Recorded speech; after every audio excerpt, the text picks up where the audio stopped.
ಇದಾದ ನಂತರ ನಾನು ಮಹಿಳೆಯರಿಗೆ ಏನು ಗೃಹ ಜ್ಯೋತಿ ಆಗ್ಬೋದು, ಗೃಹಲಕ್ಷ್ಮಿ ಆಗ್ಬೋದು ಮತ್ತು ಶಕ್ತಿ ಯೋಜನೆ, ಇದು ಈ ಸರ್ಕಾರದ ಸಾಧನೆ ಅಂತ ಹೇಳಿ ಪುಸ್ತಕದಲ್ಲೂ ಹಾಕಿದ್ದಾರೆ. ನಮ್ಮೆಲ್ಲ ಆಡಳಿತ ಪಕ್ಷದ ಶಾಸಕರು ಸಹ ಮಾತಾಡಿದ್ದಾರೆ. ಶಕ್ತಿ ಯೋಜನೆ ಲಾಂಚ್ ಮಾಡಿದಾಗ ಮಾನ್ಯ ರಾಮಲಿಂಗಾಸ್ ರೆಡ್ಡಿ ಸಾಹೇಬರು ಅವತ್ತು ಯೋಜನೆಯ ವೇದಿಕೆ ಮೇಲೆ ಹೇಳಿದ್ರು, ನಾವೊಂದು ಪಿಂಕ್ ಕಾರ್ಡ್ ಅನ್ನ ಇಶ್ಯೂ ಮಾಡ್ತೀವಿ, ಎಲ್ಲ ಮಹಿಳೆಯರು ಯೋಜನೆಗೆ ಸರ್ಕಾರ ಕೊಡೋದಕ್ಕೆ ಇವತ್ತು ವಿಫಲ ಆಗಿದೆ ಅಂತ ಹೇಳಿ ಸರ್ಕಾರವನ್ನ ನಾನು ಈ ಶಕ್ತಿ ಯೋಜನೆ ಗ್ಯಾರಂಟಿ ಅಡಿಯಲ್ಲಿ ನಾನು ತೀವ್ರವಾಗಿ ಅತಿ ತುರ್ತಾಗಿ IAS ಆಫೀಸರ್ಗಳು ಮತ್ತು ಎಲ್ಲ ಇಡೀ ಸಚಿವಾಲಯ ಇದೆ, ಸಾರಿಗೆ ಇಲಾಖೆಯಿಂದ ಯಾವುದೇ ಪ್ರಯಾಣಿಕರಿಗೆ ಆಧಾರ್ ಅನ್ನ ಬಿಟ್ಟು ಒಂದು ಪಿಂಕ್ ಕಾರ್ಡ್ ಅನ್ನ ಎಲ್ಲ ಮಹಿಳೆಯರಿಗೆ ಇಶ್ಯೂ ಮಾಡೋದಕ್ಕೆ ತುರ್ತಾಗಿ ಸರ್ಕಾರ ಕ್ರಮ ವಹಿಸಬೇಕು ಅಂತ ಹೇಳಿ ಈ ಮೂಲಕ ನಾನು ಮಾನ್ಯ ಸಚಿವರನ್ನ ಮತ್ತು ಮುಖ್ಯಮಂತ್ರಿಗಳನ್ನ ಈ ಮೂಲಕ ನಾನು ಸರ್ ಅದರಲ್ಲಿ ಎಲ್ಲಿಂದ ಎಲ್ಲಿ ಹೋಗ್ತಾರೆ ಅಂತ ನಿಮ್ಗೆ ಅಕೌಂಟಬಿಲಿಟಿ ಇಲ್ಲ ಸರ್. ನೀವೇ ಒಂದು ಕಾರ್ಡ್ ಕೊಟ್ರೆ ಎಲ್ಲ ಹೇಳ್ತೀನಿ ಸರ್, ಒಂದ್ ಸೆಕೆಂಡ್ ಹೇಳ್ಬಿಡ್ತೀನಿ. ಎಲ್ಲ ಅಕೌಂಟಬಿಲಿಟಿ ಇದೆ ಇಲ್ಲ ಸರ್, ಅವ್ರು ಬಿಲ್ ಮಾಡೋವಾಗ ನಾನೊಂದು 10 ಕೇಸ್ ಕೊಡ್ತೀನಿ ಸರ್, ನ್ಯೂಸ್ ಪೇಪರ್ ಅಲ್ಲಿ ಹಾಕಿರೋದು. ಅವ್ರು ಇಳಿಯೋದು ಎಲ್ಲೋ 4 ಸ್ಟಾಪ್ಗೆ ಇಳಿಬೇಕು ಅಂದ್ರೆ 8ನೇ ಸ್ಟಾಪ್ಗೆ ಬಿಲ್ ಮಾಡೋ ಅಂಥದ್ದು ಕಂಡಕ್ಟರ್ಗಳು ಅವ್ರ ಟ್ರಿಪ್ ಶೀಟ್ ನ ಫುಲ್ ಮಾಡೋದಕ್ಕೆ, ಅವರ ಒಂದು ಭರ್ತಿಯನ್ನ ಮಾಡ್ಕೊಳ್ಳಿಕ್ಕೆ, ಅವರ ಡೇಲಾಗ್ ಅನ್ನ ಕಂಪ್ಲೀಟ್ ಮಾಡ್ಕೊಳ್ಳಿಕ್ಕೆ ಕಂಡಕ್ಟರ್ಗಳು ಇದನ್ನ ಮಿಸ್ಯೂಟಿಲೈಸ್ ಮಾಡ್ತಿರುವಂತ 10 ಪ್ರಕರಣಗಳು ಈಗಾಗಲೇ ನ್ಯೂಸ್ ಪೇಪರ್ಗಳಲ್ಲಿ ಬಂದಿರುವಂತ ನಾನು ತಮಗೆ ತಲುಪಿಸ್ತೀನಿ sir.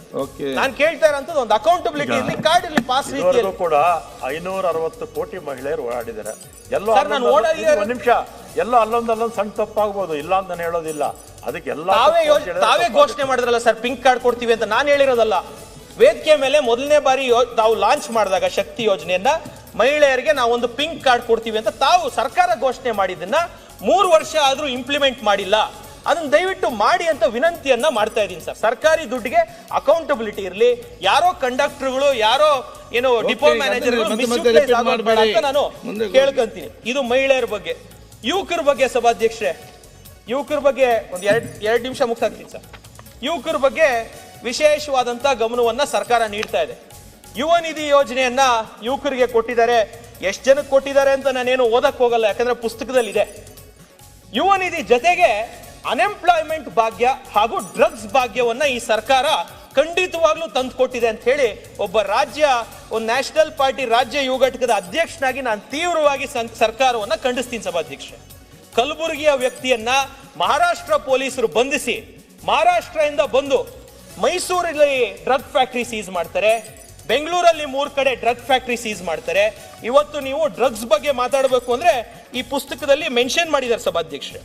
To eliminate the drug network affecting youth, a drug suppression task force has been established. 56 posts created under the leadership of an ADGP level officer ಅಂತ ಹೇಳಿದ್ದಾರೆ ಸಭಾಧ್ಯಕ್ಷರು. ಡ್ರಗ್ಸ್ ದಂಧೆ ಇವತ್ತು ಎಷ್ಟು ವ್ಯಾಪಕವಾಗಿದೆ ಅಂದ್ರೆ ನಿನ್ನೆ ಅಲ್ಲ ಮೊನ್ನೆನೋ ಬಸವನಗುಡಿಯ ಒಂದು BBA ಸ್ಟೂಡೆಂಟ್ ಸರ್, 20 ವರ್ಷದ ಒಬ್ಬಳು ಹುಡುಗಿ ಇವತ್ತು ಡ್ರಗ್ ಪೆಡ್ಲರ್ ಆಗಿ ಮಾರ್ಪಾಡಾಗಿದ್ದಾಳೆ. ಡ್ರಗ್ಸ್ ಅನ್ನ ಇಲ್ಲಿಂದ ಇನ್ನೊಂದ್ ಕಡೆ ಕಳಿಸ್ಲಿಕ್ಕೆ ಆನ್ಲೈನ್ ಅಲ್ಲಿ ಪೋರ್ಟರ್, ಡನ್ಸೋ ಈ ರೀತಿ ಆಪ್ಸ್ ಅನ್ನ ಯೂಸ್ ಮಾಡಿ ಯಾರೋ ಆನ್ಲೈನ್ ಅಲ್ಲಿ ಆರ್ಡರ್ ಪ್ಲೇಸ್ ಮಾಡಿದ್ರೆ ಆ ಆರ್ಡರ್ಗೆ ಸಪ್ಲೈ ಚೈನ್ ನೆಟ್ವರ್ಕ್ ಅನ್ನ ಈ ಆನ್ಲೈನ್ ವೆಂಡರ್ಸ್ ಅನ್ನ, ಗಿಗ್ ವರ್ಕರ್ಸ್ ಅನ್ನ ಉಪಯೋಗಿಸುವಂತ ಕೆಲಸ ಇವತ್ತಾಗಿದೆ. ನಮ್ಮಲ್ಲಿ ಸೈಬರ್ ಕ್ರೈಮ್ ಇದೆ, ಸ್ಪೆಷಲ್ ಟಾಸ್ಕ್ ಫೋರ್ಸ್ ಅನ್ನ ಡ್ರಗ್ಸ್ ಮಾಡಿದ್ದಾರೆ. ಡ್ರಗ್ಸ್ ನ ನಿಯಂತ್ರಣ ನೀವೆಲ್ಲಾದ್ರೂ ಒಂದು ಕಡೆ ಒಂದು ಪಬ್ಗೆ ಹೋದ್ರು ಸಹ, ಒಂದು ಪಾರ್ಟಿಗೆ ಹೋದ್ರು ಸಹ ಎಲ್ಲ ಕಡೆ ಕೊಕೇನ್, MDMA, ಎಕ್ಸ್ಟಸಿ, ಆಸಿಡ್ ಈ ರೀತಿ 10 ಡ್ರಗ್ಸ್. ಮುಂಚೆ ಆದ್ರೂ ಗಾಂಜಾ, ಅಫೀಮ್ ಇದ್ರೆ ಇವತ್ತು ಸಿಂಥೆಟಿಕ್ ಡ್ರಗ್ಸ್ ನ ಹಾವಳಿ ಅತಿ ಹೆಚ್ಚು ಆಗಿದೆ. ಏನಾದ್ರೂ ಇದೇ ರೀತಿ ಮುಂದುವರೆದೆ ನಮ್ಮ ದೇಶದ ಶಕ್ತಿ ಯುವಕರು ಅಂತ ನಾವೇನ್ ಹೇಳ್ತೀವಿ, ಯುವಕರು ತಪ್ಪದಾರಿ ಹಿಡಿತಾ ಇದ್ದಾರೆ. Alcohol consumption Gen Z, Gen Alpha ಮತ್ತು ಮಿಲೆನಿಯಲ್ಸ್ ಅಲ್ಲಿ ಕಮ್ಮಿ ಆಗಿದೆ ಅಂತ ಎಲ್ಲ ಕಡೆ ರಿಪೋರ್ಟ್ ಆಗಿದೆ. ಆಲ್ಕೋಹಾಲ್ ಕನ್ಸಂಪ್ಷನ್ ಕಮ್ಮಿ ಆಗಿದೆ ಅಂತ ಖುಷಿ ಪಡ್ಬೇಕಾ ಈ ಸಮಾಜ ಅಂದ್ರೆ ಖಂಡಿತವಾಗ್ಲೂ ತಲೆ ತಗ್ಸುವಂತ ಪರಿಸ್ಥಿತಿ. ಆಲ್ಕೋಹಾಲ್ ಬಿಟ್ಟು ಇವತ್ತು ಡ್ರಗ್ಸ್ಗೆ ಹೋಗುವಂತ ಕೆಲಸ ಇವತ್ತಿನ ಯುವಕರು ಮಾಡ್ತಾ ಇದ್ದಾರೆ. ಇದಕ್ಕೆ ನೇರವಾಗಿ ನಾನು ನಮ್ಮ ಗೃಹ ಸಚಿವರನ್ನು ಆಗ್ರಹಿಸ್ತೀನಿ, ಇಲ್ಲಿ ಯಾವುದೇ ಟಾಪ್ ಲೆವೆಲ್ ಆಫೀಸರ್ಸ್ ಇದರಲ್ಲಿ ಇಲ್ಲ ಸರ್. ಮಾಮೂಲಿ PCಗಳು, ಮಾಮೂಲಿ ಗ್ರೌಂಡ್ ಲೆವೆಲ್ ಅಲ್ಲಿರುವಂತ ಆಫೀಸರ್ಗಳಿಂದಾನೇ ಈ ದಂಧೆಗಳು ನಡೀತಾ ಇರೋಂಥದ್ದು. ಯಾವುದೇ IPS ಆಗ್ಬೋದು, KSPS ಆಗ್ಬೋದು, ಇದರ ದುಡ್ಡು ಬೇಕಾಗಿಲ್ಲ. ಆದ್ರೆ ಗ್ರೌಂಡ್ ಲೆವೆಲ್ ಅಲ್ಲಿರುವಂತ ಕೆಲವೊಂದು PCಗಳು ಸರ್, ಡಿಪಾರ್ಟ್ಮೆಂಟ್ ಅಲ್ಲೇ ಇರುವಂತ ಕೆಲವರಿಂದ ಈ ರ್ಯಾಕೆಟ್ಗಳು ನಡೀತಾ ಇರೋದು.